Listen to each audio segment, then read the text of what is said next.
La première fois que j'ai fait du sport et toutes les fois où j'ai voulu faire du sport, ça a d'abord été par plaisir. Et à ce niveau-là, justement, je me dis, ben en fait, je ne suis pas tant compétiteur que ça. En fait, ce que j'aime, c'est progresser. Et je me souviens d'un mec qui s'appelait Chris. On faisait des sprints dans la cour de récréation. Je me souviens qu'il était super rapide et que j'avais du mal à le battre et qu'un jour, je l'ai battu et c'était une fierté de dingue, c'était assez incroyable.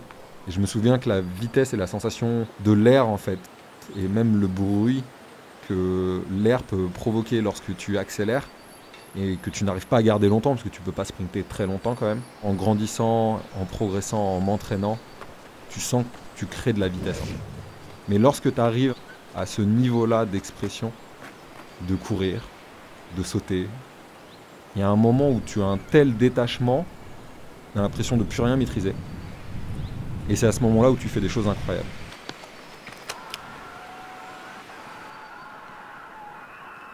J'ai toujours eu ce côté lié à la sensation de sauter, soit sauter plus haut, traverser un petit bras de rivière. Et en fait, après, c'était aussi de moi mimiquer et d'imiter réellement ce que je pouvais voir sur le terrain. Et je me souviens avoir un pote qui m'a vu sauter, il me dit mais tu cours en l'air. Et en fait, je me suis rendu compte au fur et à mesure, et ça j'ai commencé à le maîtriser beaucoup plus tardivement, par mimétisme, je reproduisais le geste du double ciseau. À Rochefort-sur-Loire, petite ville à côté d'Angers, où j'ai grandi, il n'y avait qu'un club féminin de basket. Donc j'ai commencé et j'ai joué au basket avec des filles. T'apprends à réellement faire confiance aux autres, à t'appuyer sur les autres, à être là à des moments et à te sublimer en fait pour les autres aussi, pour l'équipe. Tu te dépasses pas juste pour toi, mais voilà, pour d'autres personnes. Donc tu as une sorte d'énergie positive et d'énergie supplémentaire qui vient de l'équipe en fait. Il y a toute une histoire que tu partages. Donc la grande différence avec ce que je vais pouvoir vivre plus tard et qui est plus compliqué dans les sports individuels, dans le sport collectif, c'est réellement le partage. Je déteste le terme handisport. Il ne veut absolument rien dire pour moi. Ça déshumanise en fait de dire handisport.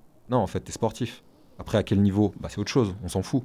Ah, t'as un handicap? Bah, ok, très bien. Mais dans quoi tu t'exprimes? Qu'est-ce qui te plaît? Dans quoi tu te fais plaisir? En 2012, j'ai lancé un concours qui s'appelle Golden Arm, qui proposait au grand public de dessiner mon bras, ma prothèse que je porte, la prothèse de course, pour les Jeux paralympiques de Londres. Et ensuite, on va encore plus loin cette année avec un projet qui s'appelle Bras d'or, bras d'art, où on lie l'art, l'éducation, la technologie avec le sport autour d'un projet de co-création artistique de sculpture à taille humaine. La transmission, pour moi, elle est essentielle, et d'autant plus aujourd'hui, parce que la transmission permet de résoudre certaines problématiques qu'en tant qu'adulte, on n'arrive pas à résoudre aujourd'hui. Qui peut résoudre des problèmes que nous avons ou que la société a? Ben, je pense que c'est les plus jeunes et les enfants. Et au final, si on leur apporte l'ouverture d'esprit nécessaire, si on leur apporte la compréhension nécessaire pour avoir accès à l'autre, à la personne qui est en face, eh bien, je pense qu'on limite les peurs ou qu'elles peuvent même disparaître. Le premier rapport que j'ai avec le sport, c'est la natation et c'est l'eau. Il y a vraiment ce truc de glisse, de liberté et de lâcher prise en fait que tu retrouves dans l'eau. Et je pense que je retrouve également dans l'air lorsque je saute. Et cette sensation que tu arrives à avoir lorsque tu quittes le sol. Et vraiment, tu te sens comme un apesanteur un petit peu en fait. On a organisé avec mon équipe, Golden Arm Lab, Courir avec toi, un événement solidaire au profit de Linky, qui est une association qui vient en aide aux étudiants et étudiantes en grande précarité. Le sport, encore une fois, est un moyen d'expression formidable pour rassembler et pour permettre d'aider, d'être solidaire et de rendre le monde meilleur. Lorsqu'on fait du sport, c'est être seul et se retrouver. Écouter en fait son corps, prendre le temps de l'écouter. Aujourd'hui, on a tellement d'informations autour de nous, on est submergé de bruit constamment. Et de se retrouver un peu seul, que ce soit en nature, en forêt, en courant ou en faisant son sport, on se recentre en fait sur soi. Et ensuite de partager, je pense qu'il y a peu de plaisir comme ça, voilà, qui sont de partager une une discipline qu'on aime et de s'amuser en fait. Et c'est essentiel en fait de se faire plaisir. C'est juste un bel équilibre. Il y a un truc d'essentiel par rapport au stress de nos vies et du bien-être.